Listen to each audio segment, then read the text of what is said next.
पश्चिम बंगाल में 2026 के विधानसभा चुनाव से पहले सियासी हलचल तेज हो गई है।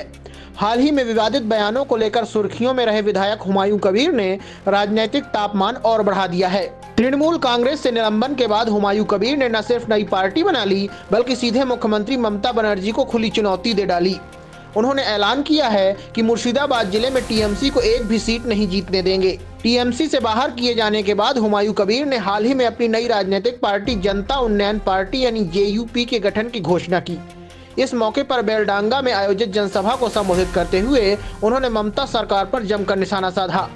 हुमायूं कबीर ने कहा है कि 2026 के विधानसभा चुनाव में उनकी पार्टी पश्चिम बंगाल की सभी 294 सीटों पर अपने उम्मीदवार उतारेगी। उन्होंने स्पष्ट किया कि मुस्लिम बहुल करीब 100 सीटों पर उनका विशेष फोकस रहेगा। उन्होंने खुद बेलडांगा और रेजी नगर सीट से चुनाव लड़ने का ऐलान भी कर दिया है। अपने आक्रामक तेवरों के लिए पहचाने जाने वाले हुमायूं कबीर ने मंच से ही 2 महिला उम्मीदवारों के नाम भी घोषित कर दिए।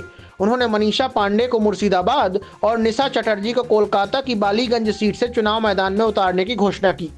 हालांकि इसी दौरान हुमायूं ने पुलिस को भी चेतावनी दे डाली। उन्होंने कहा कि यदि जनसभा में शामिल कार्यकर्ताओं पर झूठे मामले दर्ज किए गए तो 12 घंटे के भीतर पुलिस स्टेशन का घेराव किया जाएगा। हुमायूं कबीर ने दावा किया है कि 2026 में 100 सीटें जीतेंगे, जिनमें 70 मुस्लिम और 30 हिंदू विधायक शामिल होंगे। आपको बता दें कि हुमायूं का राजनीतिक सफर भी उतार चढ़ाव से भरा रहा है। कांग्रेस से उन्होंने अपनी राजनीति की शुरुआत की थी, फिर उन्होंने टीएमसी का दामन थाम लिया। 2019 में भाजपा से वे लोकसभा का चुनाव लड़े, कुछ समय बाद फिर टीएमसी में लौट आए।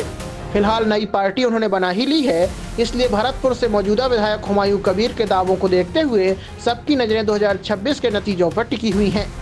दोस्तों, आपको क्या लगता है, हुमायूं कबीर की पार्टी जेयूपी बंगाल में कितनी सीटें जीतेगी? हमें कमेंट करके बताइए। खबर पसंद आई हो तो चैनल को लाइक, शेयर, सब्सक्राइब करना ना भूलें। धन्यवाद।